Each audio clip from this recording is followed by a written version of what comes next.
Viens, Guapo, Guapo, on va faire la visite du potager en délire. Tu viens, mon chien? Alors, pour la vidéo d'aujourd'hui, je vais vous faire une petite visite de mon potager en délire. Donc, je vais vous expliquer ce qui est déjà en place, ce que j'aimerais beaucoup faire, et par expérience, parce que il n'y a pas d'âge pour apprendre, pour se lancer. Donc, je vais vous montrer tout ça en vidéo. Donc là, ici, nous avons de magnifiques Batavia que j'ai donc planté très tardivement l'automne dernier et que j'avais réalisé mes premières récoltes en prenant les feuilles à ce niveau-là. Et regardez, on est mi-mai, sans pesticides, sans insecticides et tout le toin. Regardez donc comment elles sont belles. C'est pas mal, non? Voilà. Donc finalement, j'en ai ramassé tout le long là. Voilà, parce que je voulais passer à autre chose. C'est autre chose, c'est quoi? Alors, je sais pas si on peut le constater, je fonctionne par plateau. Plateau, creux, au pied de mes saules. À nouveau un plateau surélevé, comme une butte, arrondi, là. Hop, à nouveau une cuve, au pied de mes saules. Et puis, ainsi de suite, quoi. Voilà. Donc, ce que je vais mettre au pied de mes saules pleureurs, ça va être de la courgette en délire. Voilà, parce qu'il y a une abonnée qui est prête à voir mes courgettes pousser. Puis là, je vais semer des plants de pommes de terre. Là, ici. À nouveau la courgette. Des pommes de terre ici. À nouveau de la courgette au pied du sol pleureur. Tac. Et là, des pommes de terre. Bon, là, il me reste un peu de myosotis. C'est pas grave, ça va se ressemer tout seul. Et puis, ça me fera donc de magnifiques plants. Voilà. Alors, pourquoi donc je vais mettre mes pieds de courgettes ou mes semis de courgettes au pied de mes saules pleureurs?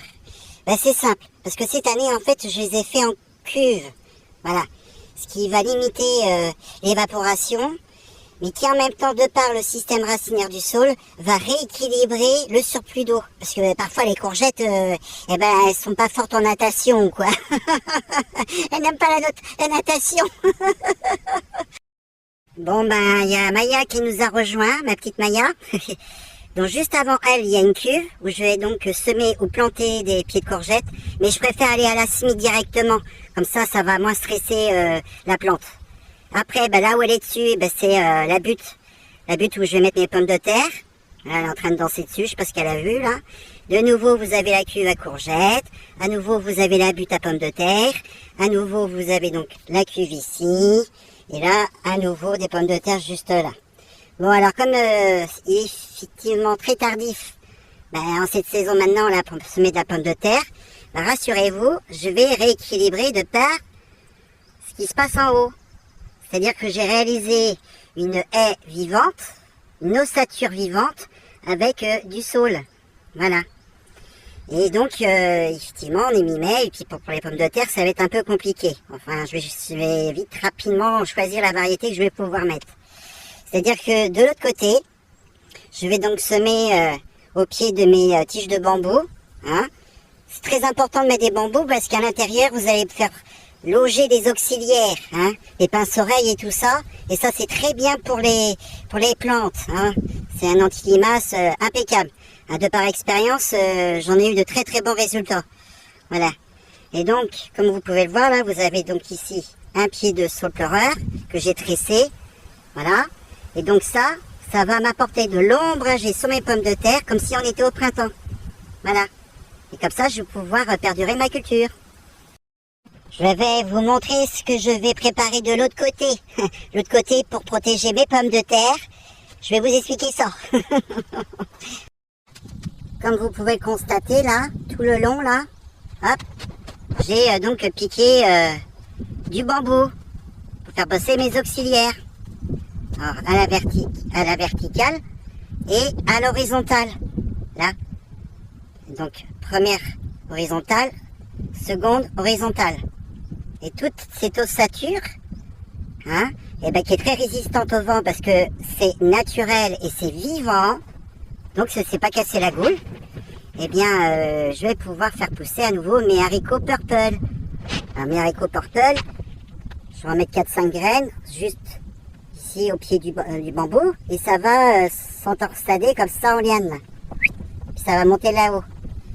Et dès que ça va commencer à arriver à ce niveau-là, eh bien je vais dégager mes saules, l'excédent de saules. Pourquoi?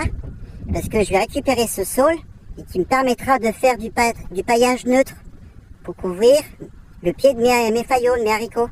Ça, ça va limiter les arrosages. Et qui par la suite, par roulement, chaque année, je vais alimenter mon sol. Et le saule, eh ben c'est neutre, c'est dépourvu de graines. Et puis, ça amène les matières, les nutriments nécessaires pour pouvoir perdurer. Voilà. Donc, ici, je vais donc mettre, eh bien, tout le long, mes haricots purple liane. Et bien droitement comme ça, je ne sais pas si on voit bien la caméra, tout le long là, je vais mettre mes haricots, mes mogettes. Voilà. Et puis, comme on peut le constater plus loin, je la carré basse, j'ai fait des œillets. Alors, les œillets, c'est la structure, je les appelle comme ça. Hop.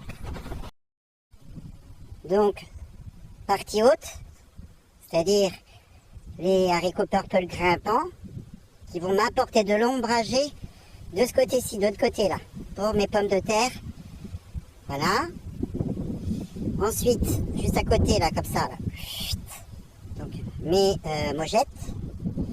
Et là, dans mes œillets, très exposés à la lumière, du coup, voilà, et ben, je vais pouvoir à nouveau mettre de la salade, des choses comme ça. Bon, ben voilà. J'espère que cette vidéo vous a plu. Je souhaite partager cette expérience avec vous. Et puis, nous verrons au fur et à mesure. Je te dis pas des mots purs, comme dirait Liane Folie. Mais ensemble, nous allons découvrir la croissance de ce magnifique projet que j'ai déjà expérimenté l'année dernière. Voilà. Des bisous et à bientôt. Et on n'oublie pas de liker, partager, mettre des petits commentaires et tout. À bientôt.